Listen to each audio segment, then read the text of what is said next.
Hi there, welcome again to another episode of A Date with Kiki. It's me, Kiki. A Date with Kiki, as you know, is a show that opens everyone up to the inner world of men. It is a show where men share their experiences for others to learn from. The purpose of A Date with Kiki is to give men a platform to reform the world's view about the male gender, mentor each other across the globe, and give clarity to questions fellow men, boys, or anyone could be asking about men. Looking at the recent happenings around the world, particularly in England, to our teenage boys, I feel it is time we look at how we can help save our boys. And today, I've got with me Femi Obasan, who has been the husband to the amazing and beautiful sweet 16 Annie Femi Obasan for 15 years. Femi is a dad of 3 boys, 14, 11, and 3. He is a professional banker for over 12 years. He's a serial entrepreneur and is currently a PhD entrepreneurial student researching corporate social responsibilities and business ethics among family businesses. Femi loves to mentor and share his experiences with young husbands or young men if you want. Recently, Femi started a group called 10 Walk 10. That's a mouthful, right? I'll leave Femi to explain that to us. But I know that it's a group where men and husbands gather to talk about life and share experience. Please welcome with me Femi Obasan. Thank you very much. You're welcome to this with Kiki. Thank you for being here. I'm happy to be here. Oh, great. Yeah. Thank you. Now, earlier on, I talked about 10 Walk 10. Yeah. Can you explain that to us, please? It's basically 10 people working with each other. It's not a mentoring group. No one is mentoring one another. It's like a mastermind group, if you know what I mean. So we just come together once in a month or something, and we just talk about different things: how to be a better dad, how to be a better husband, how to make more money. Great. Yeah. So basically, those are the 3 areas and those are the 3, like you could say, those are the 3 key areas that, for a man, basically, adding God to it, or God at the foundation of it all. Absolutely. Thank you so much for coming on A Date with Kiki once more. And like I said, today we'll be talking about how to mentor our young boys. We see a lot of things happen to our young boys, and one of the reasons, as far as I know, is lack of mentoring. And Femi is here to tell us more about how we can mentor our young boys. But before we go on, please, very quickly, what does mentoring mean? Different people might have different opinion about that. I was actually talking to someone recently about that, and she differed from my thinking about mentoring. I said mentoring can be from anywhere. It can be father mentoring children. I mean, his own kids and all of that. But the person kind of differ that mentoring should be someone that is, different from that. Mentoring is different from parenting.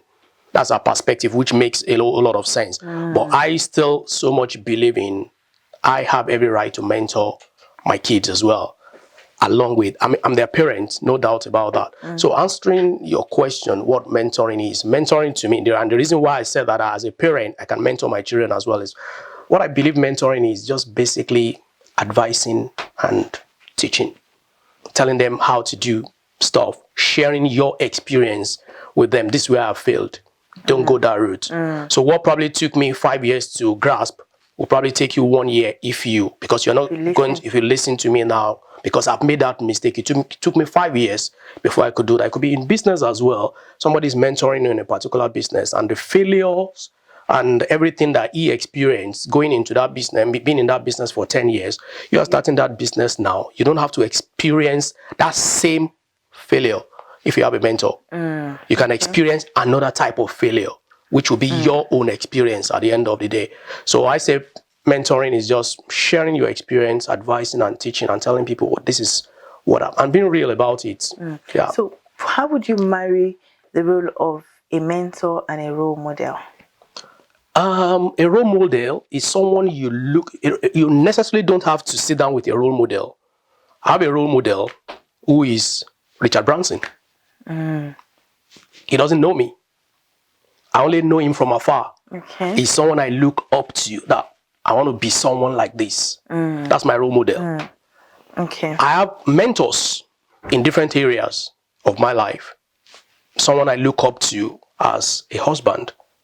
someone I look up to as a business person that I respect the way he does his business and all of that. So I have different, so mentors, and these mentors I'm talking about, I have opportunities to probably sit down with them, Yeah, from have time phone to time. conversations with them. I have a challenge on something.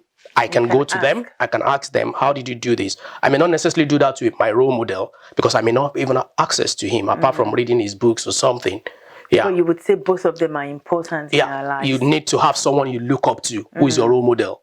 And you need to have mentors who you can actually talk to. You have access to them. Mentoring requires access to them directly, whether on phone or you have time you sit down together and just like, I want to run my fears with you. What do you think about this? And all of that. Okay, so what would you say could be the qualities of a mentor? Because now we're talking about our boys and how they need someone to be able to show them where to go and know where to go. What would you say would be the qualities of a proper mentor? For me, I think the first quality a mentor will have for people to want to go to this person or listen to that person is trustworthiness. So I need to be able to trust you, your judgment on different things, and before I can come to you that I need advice in this area. If I don't trust the way I don't trust that you do what you say about maybe being a husband and all of that, I won't come to sit down with you and be talking to you about how can I be better husband or better in this area. So I need to be able to trust that person and that whatever I'm telling that person, when I say trust, I need to be able to trust the person that if I may put it that way, that my secret is safe with you. So it's not someone I'll just have a discussion with you about, okay, I'm having this challenge with my wife or with my son or something, and the next day I'm hearing that same thing I've discussed with him from someone else. And I need to be able to trust anyone I want to. So that's number one for me. And another quality is that experience. The person needs to have experience in the area I actually want to be mentored. So it's not everybody that is successful that we should look up to and let them be our mentor. They may not have experience in that area where you need them to mentor you. So I think integrity has to do with trust as well and all of that. This person should be a man of character, a good character, someone we can go to bed and like, okay, whatever he says to you, just believe it and all of that. He's not just trying to pretend and maneuver and just try to say something as in, like we used to hear that, do what I say, don't do what I do. So I want someone that I will be able to tell me, do what I do. And he will be able to tell me to do what he's doing, not what he thinks I should be doing and he's not doing. Okay, now looking at those, now comparing, we've talked about role models and mentors. Our boys now, what do you think they lack in all of this? Why are boys out there doing what they like? What do they lack, and how can we fill in that gap as adults or maybe men?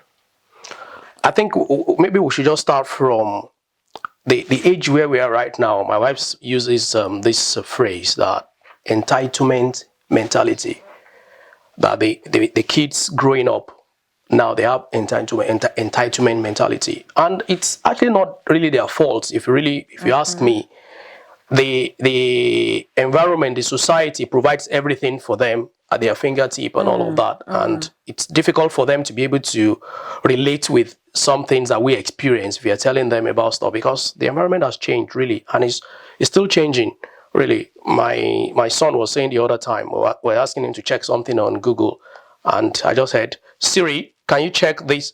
And we're like, you can't even type. I said it's going to take a longer time to even type it. And that's the mentality they have right now. I'm not saying it's a good mentality, but I'm saying the environment itself has provided a lot of easy access to different things at their fingertips and all of that, and that's really a challenge. And I think what we do, in answering your questions, one of the things that is very salient, some very important that we need to take into consideration right now is the space where they're growing up is very important. What goes on in that space?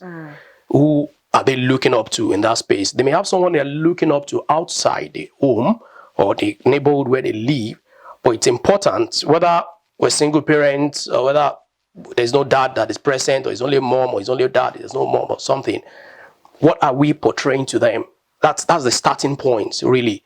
So if we're not there to model something to them, then they're gonna just be picking from different areas everywhere they have. So the starting point will be wherever they are living, wherever they live somewhere, whether they're. So I'm not looking at it from the perspective of people that have parents now, even people that don't have parents, but they're somewhere, they live somewhere. So that space, if you're somewhere and you have kids growing up in that space where you are, you should be aware that they're not going to do only what you say to them. They're going to be doing what they see you do. So what are you mirroring to them? How are you treating maybe your spouse, your partner, or even the neighbors, even people that are driving on the road, that are driving rough and all of that? How do you speak to them? What kind of word do you use?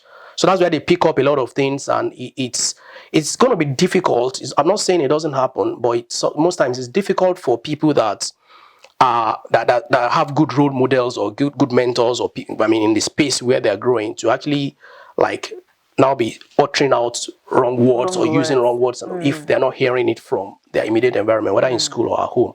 But if you use any word we like, if you talk to people the way we like, if you talk to even while we're talking on the phone, they're listening. That's why you see a 2-year-old that will just pick up the phone and be just saying something. Yeah. He's not saying anything, but he sees people around doing the same thing. You see the gesture, like see the gestures. Yeah. Our last born was doing that. He would just from 2, he would just pick the phone, and that's where I receive call.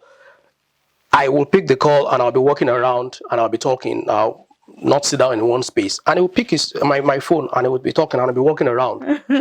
So he picked it up from what he sees around. So attitude, character, the way we speak and all of that, they pick it. They pick it. And so we as adults, I think that's the starting point for us to be able to at least show them something. And someone earlier said today that you can't give what you don't have. So that's why we need to actually be good before we can actually teach them to be good. Okay, so for you growing up as a teenager, did you have any mentor, quote and unquote, or someone you could call a role model growing up yourself as a teenager? Okay, in answering that question, I'll be honest, in different areas of my life, it was after growing up. I'm still growing up anyway. So it was later in life that I actually realized that I picked a lot of things from my dad. And there's some that are, some of them are good, some of them are not good and all of that. So it was at that point I decided that the ones that are good are the ones, because we are not all perfect, really. Even as I speak to you, there's some, if you ask, the people you can ask how you behave, how you are. So people that live in this space, ask your spouse or your kids. As young as they are, they will tell you who you are, really, and they'll be honest with you. So we are all not perfect. We can be good in some areas and we're not good in different areas. So answering your questions, growing up, I picked a lot of things from my dad, and it got to a point in my life, I'll probably say at 25, that was when things started to change. So I began to break them down into, okay, I want to be this, I don't want to be this. And it was at that point I decided to, like we can say, becoming a man to a certain extent. Okay, this is what I like to have in my own home. This is what I don't like. For example, my dad will, literally saying, would die for his family. As in, let heaven and earth fall and all of that. His family must be fine. And whatever it takes him to ensure he puts food on the table, he protects everybody and all, he would do it. If there's a knock on the door, I remember there was a knock on the door like 2 a.m. one time and all of that. And you know where we come from. What would that say to you? Danger. Yeah. My dad will not go to bed and will not just be panicking inside. He will open the door. And he will ask everybody to move back and stay somewhere. That's somebody that was ready to die for the family and all of that. He will not say, let's hide here and all of that. What about if they break? And I can remember one thing, my mom was saying, don't open that door, don't go out. I said, no. If I don't open the door and they break the door, what are they going to do to everybody? So I'd rather open the door and face them. And let's see what happens. Maybe they will even be scared that somebody is even challenging them or something, and they will take a cutlass and open the door. And it's not that he's a very strong person, physically and all of that, but you will see that strength just comes from somewhere. So I picked that from him, that you stand up for your family, you defend your family. So I've seen that. This one I'm talking about probably be like 8 or something. I remember vividly. I remember vividly, and I will definitely do the same thing for my family. Not keeping late nights and all of that. My dad will never be out when it's dark, and he will tell you, bad stuff happens in darkness. And have you ever seen me walking out when it's dark? Anywhere I go to, when I begin to see that the sunlight is coming out, I'm back in my house, and that's he's not saying it. That's what he does till tomorrow. That's what he still does and all of that. Timeliness and all of that, being on time and all of that. My wife can tell you as an time freak for that. I picked it from him. If he's going somewhere at 7, quarter to 7, he's already by his car. If you're not there by 7, he drives off. And I've learned in hard ways to actually. So I picked a lot of those good sides and all of that. From him, but there's some as well that growing up late, as I know, I have to, I have to like. But the important thing is, it was there. You had somebody you were learning from, somebody you were looking up to. We'll be back very shortly. We'll take a quick break now, and we shall be back. Thank you.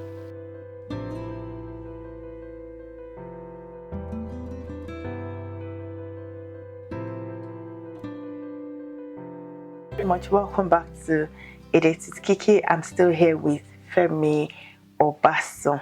Thank you. Thank you for staying tuned. Now, my next question is, how do we teach our young men today to be real men, to be proper men? What are the essential things you think our boys need today to grow up into real men? Thank you.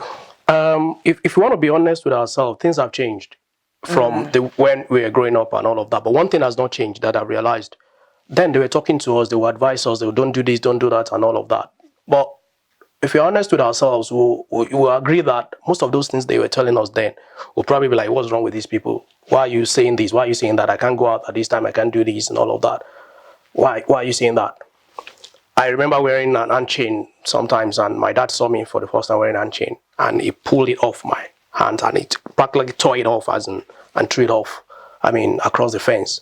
And I was so angry, at that. Why will he do that and all of that? But I'm not saying wearing an hand chain is a wrong thing, but I think what he was portraying to me at that stage, at that age, I was a young boy and all of that. I can't remember how old, 15, 16 or something. That shouldn't be your priority. You shouldn't be doing that way. One of the things I remember, and I didn't agree with him then, that this is, that he was right thing. Why can't I wear? So even that may even be a small thing and all of that there's no big, but a lot of things they probably taught us or they tried to correct, and we're like, what's wrong with these guys? That hasn't changed now. So if we're correcting them now too, they'll probably be thinking, why was the big deal? But one thing I realize is, which is my point, one thing I realize is, they may not listen then. We may think they're not listening and all of that. But all these things, little by little, they'll grow with those things. And when they're about to form who they are, to become a man and all of that, they'll pick all those things, the ones that are good. You'll begin to resonate with them, and they'll begin to utilize it. So in answering your question, we wouldn't just stop talking to them, but we need to respect them as well. So that's what I meant by time has changed now. So when our parents were correcting us then, we didn't dare look into their face and respond to them. But we encourage them to respond to us. I'm not saying challenge in a bad way, but if you have any problem with what I've said, feel free to say it, and I will respond back to you. Yeah. So we have a conversation and all of that. And if you ask me this and I respond, so can I do this? And typically they'll say, why can't I do it? You need to let them know why they can't do it. Don't just say, no, you can't do it. So I said you can. Because I said, who are you? Because you said I shouldn't. They need to understand why we're saying they shouldn't. I said the other time that my son, 11-year-old, is asking, it's been a subject of discussion almost every week, as in, why can't I sleep at the same time you guys are sleeping? And we had to break it down. How many hours of sleep do you need as 11-year-old? 10 or something, 10 hours or whatever. I can't remember what he said. How many hours do I need as an adult? He was probably say 6, 7, 8 or something. So if you sleep, and I still want to spend time with my wife after I go to bed, so you need to sleep at 8:30 because you're waking up at 6 o'clock or 7. I can still sleep at 11 and I wake up at 5, so I still have like the number of hours I need. So that's the explanation instead of, but if after I've explained to him today, every day, and he's still that's becoming rebellious and all of that, so we've had this discussion before, so this shouldn't be coming up. But we shouldn't stop them from asking questions or reframe them from being. So in doing that, we're building trust. That I can talk to this person, I can tell this person my fear. So when it comes to the stage when they want to tell you something that is actually different from sleeping time and all of that, something you really need to hear and advise them. So you have built trust of openness from little things, and they know that they can come back to daddy or mommy and say, Daddy, I have this girl in my school, for example, and this, that. And most of us now, if you hear that, as in, Daddy, maybe you're 15-year-old saying 14, I have this girl in my school, you'll probably be like, as in, this, you're popular, hey, are you meeting me, me, something like that. At this age. And when they see that expression, you've cut something off. You're not going to hear anything again. Yeah. So one of the ways we can actually do that is to actually build that trust. Let them trust us that this guy can handle whatever I tell him, and he's not going to flip and just snarl at me because I've made a mistake and all of that. So I was listening to something this morning that just came to my mind now, that it's the same thing as in, if we commit a sin or something, we shouldn't run away from God. We shouldn't say, oh my God, as in, and run away from God. We should be able to say, oh my, and report ourselves to God. To God, yeah. So we should be able to build trust in the same way with our children, that then when they mess up, they'll just say, oh crap, I have messed up, I need to tell my mom, or I need to tell my dad. Not, oh crap, I have messed up, I need to hide this away from them and they shouldn't hear about it. So once we build that trust, we'll be able to hear anything, and we'll be able to teach them, we'll be able to mentor them. That's when they be able to come back, like you said, keep coming back to you to talk about it, rather than go to someone out there. And lastly, we shouldn't claim Mr. Right, Mr. Perfect. That when I was growing up, I was this, I was that, I was this, I was always the first in class, I was always this and all of that. Open up and tell them how you messed up as well. My son did something sometimes ago, and he was upset with himself that he did that and all of that. And his mom has spoken to him, and I'm like, okay, it's your turn. So we had a one-on-one talk and all of that. And I looked at his face. He was already sorry that he shouldn't have done that. And the first thing I said to him, I was looking at me, I didn't say anything. The first thing I said to him was, do you know, I actually did that when I was 13. And you could see the expression on his face, and he was like, really? Yeah.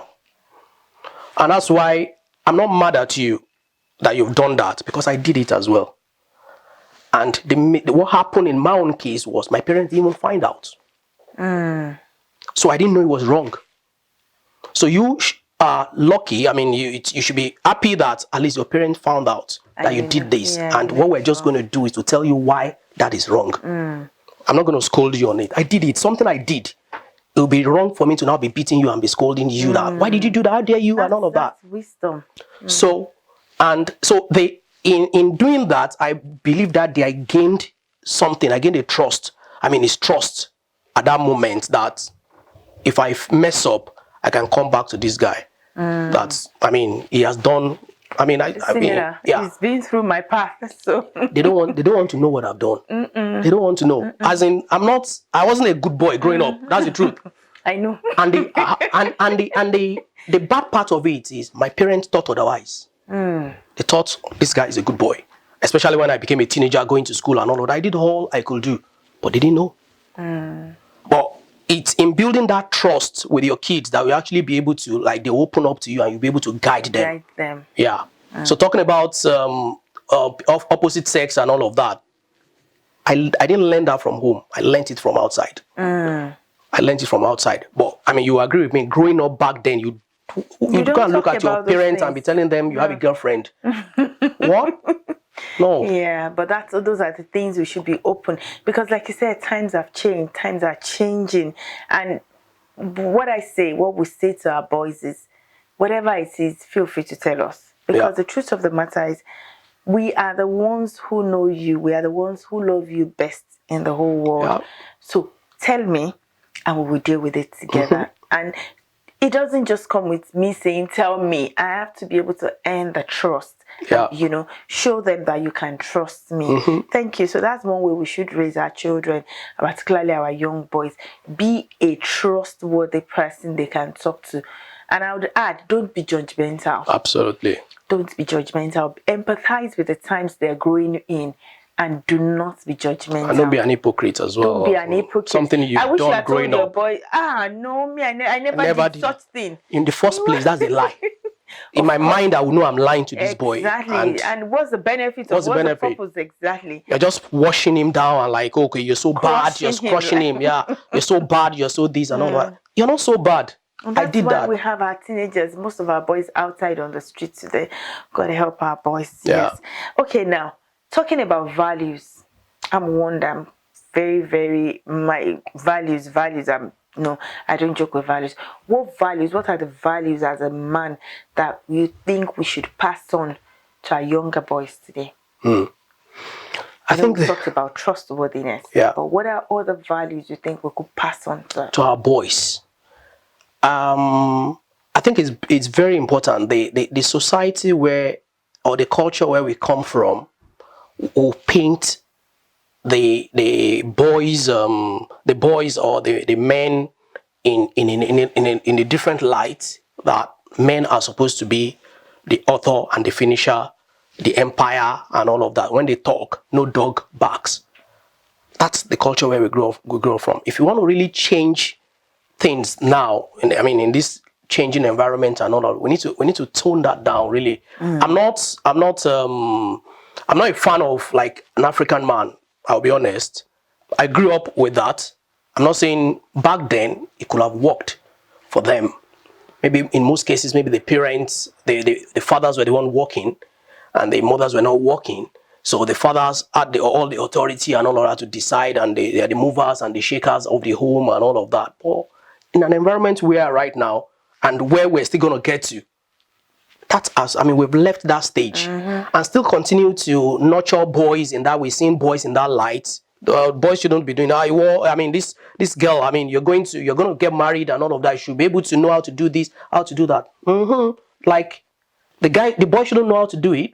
So we should be able to teach our boys as well right now that when you grow up and you have a home, it's your home. The wife that you have in that space is, you are partners in that relationship. So the wife is not a slave. It's not someone you should, okay, I had a discussion with one of my friends several years ago. I'm like, okay, Femi, can you actually tell me, are there some things that are actually supposed to be boys' chores and girls' chores when it comes to marriage? So this is for guys, this is for, I said, I beg to differ. I don't see any difference in, okay, this is what a guy should do at home. This is what a woman should do at home. It's our home, and we should be able to do it together. And I think that's one of the things that we need to teach our boys. In the Western culture, fine, it may be different and all of that. Anybody can do anything. I want to believe so and all of that. But where we're coming from is different. And if we're talking from the angle of raising our boys and all of that in this in this environment where they find themselves, they need to be able to separate that. More importantly, kingdom culture is what we need to let them know, not culture, because you can find yourself in another culture entirely that is different from where you're coming from, different from where you are right now and all of that. But what does God say? If you allow me to put it that way, what is acceptable? It's not the culture where you find yourself, it's God's culture and all of that. Your wife is not someone you can just trample on and crush and all of that. She's your friend, she's your partner, and you can do anything in the house. You can wash the plate, you can wash the clothes, you can fold the clothes and all of that. You can do anything practically that your wife can do as well. So if you, as dads, if we practice that and they see it, will be difficult for them. I'm not saying they can't do otherwise. We leave the remaining for God to touch their heart. But it will be difficult for them to do something different as long as they even see that what they are seeing is not bad. And they're seeing the results. They are seeing the results and all of that. Anytime I'm leaving the house, in fact, I was driving this morning when I remember I didn't say it to my boys. Anytime I'm leaving and I leave them at home, I'll tell them, don't stress my wife. And what my boys do in most cases, especially when I'm not home for days and all of that, they will tend to do stuff that they think I will probably be picking up, be doing, and all of that. They will, so that my wife wouldn't have to do that for them and all of that. So it's just being that living example for them. Yeah, it's critical. Whether the kids we're talking about have parents or fathers or they don't have and all of that, whoever is in that space where they live should be able to carry out that role.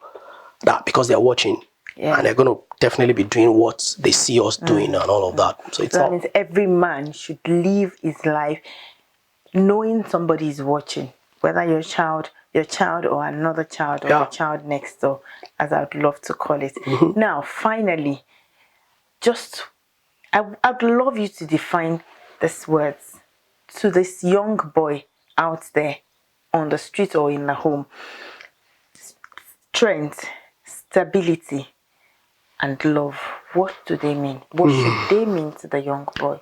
Strength, if you ask me, anyway, you've asked me already. So strength is not just, I believe we're not just talking about physical strength when we're talking about strength in terms of for a man, physical and emotional.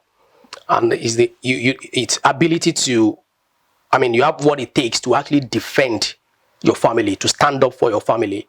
And when every member of your family is down, that's when your strength comes into place. You should be able to build them up with your words, with your action. So it's not the strength of looking down on your wife, the physical strength, you have the power. So we tend to equate strength with like masculinity Physical with power, with physical power, that I'm stronger than you. Remember when we were growing up, so the guy would do his hand like this and the woman can't do that. So because of that, I am strong as a man and all of that. But you may be strong physically and you're weak mentally. You're just going to shipwreck your marriage at the end of the day. So strength for me goes beyond the physical. Is the emotional and the physical state that you put yourself in as a boy growing up, that I want to be able to defend and be there for my family, even if everyone is saying this place is a dangerous place or something. I'm not saying physically dangerous and all of that, and your family is in that space. How do you protect your family in that place? Is strength that you need. Courage, it comes with courage and all of that, not the physical and the punching and all of that. And Stability. maybe responsibility before start. So responsibility, growing up as well, I actually I learned that a lot, as in terms of being responsible. My father didn't take anything as this is not my, in terms of like providing for his family and all of that is my responsibility. But we take that into, if we take that into context now, responsibility is just not taking up the responsibilities of footing the bills, providing for the family and all of that. It goes a whole lot beyond that. Responsibility is you take ownership. You take ownership of whether it's a mistake that you have made. You need to teach our boys to, like, don't give excuse that, or blame game or something as an, oh, it's because somebody did this, that's when I did this and all of that. You have an argument with your wife and all of that, and you raise your voice at your wife. A responsible man should apologize in the presence of these kids. Yeah. That I missed it. I shouldn't have done that. What daddy just did now is wrong. It's crap. I shouldn't have done it. That's being responsible. So it's taking ownership for the good things and the bad things that you do. In fact, don't praise yourself. Let them praise you for the good things. But take ownership for the wrong things that you do. And let them see it. It's not that you go and apologize to your wife in private. after you've done it in public. And all, and your kids have seen that. Apologize. I have an argument with my wife. There's no doubt about that. And most times we don't want the kids to know when we're actually arguing and all of that. But one of them is very sensitive. When he notices that we're having an argument, even though as much as possible we're not raising our voices and all of that, but we're trying to solve something, and because he walks in or something, we keep quiet or something, he'll walk out. And sometimes he came back to me, I noticed you guys were having an argument, that's why I walked away and all of that. And most times what I do is I talk to him and I explain to him what we are doing. I may not give him the details, and I say it happens.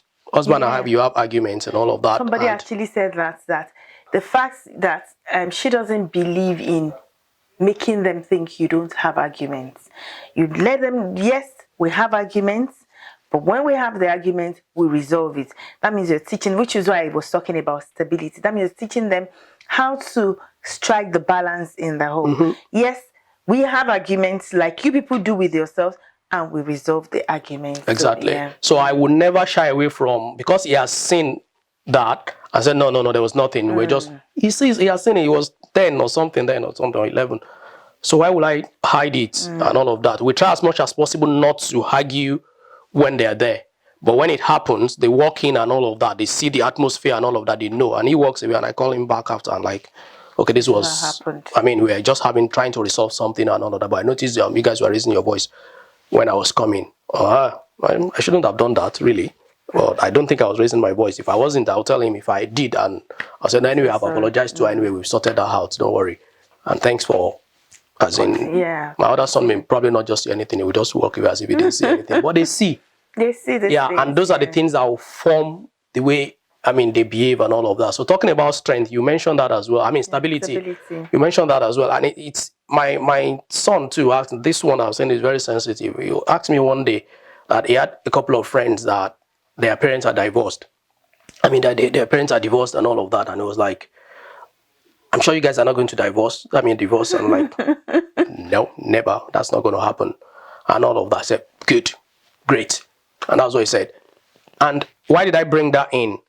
Kids want to have that sense of like stability, that nothing is going to shake us the way we are right now, that we have to go and be living in different places and we have to go and be seeing our parents and all of that. It happens to people. They don't plan for it. I'm not saying, okay, the people that happens to are bad people and all of that. Circumstances make things happen. But kids growing up, they want to be able to project that everything will be fine. And everything is fine for us. We're stable. We're going to continue to be okay. We're going to be happy, especially emotionally.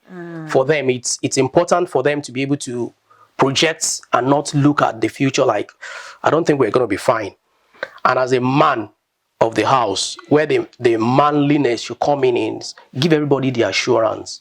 Even when you're still trying to figure it out, how you're going to solve some problems and all of that. I'm not saying you should lie to your spouse and all of that about stuff. That's absolutely not accepted. But put in the effort to actually assure them that you're putting everything in place. As in, we're going to be fine. We're going to be fine. And we're going to be fine.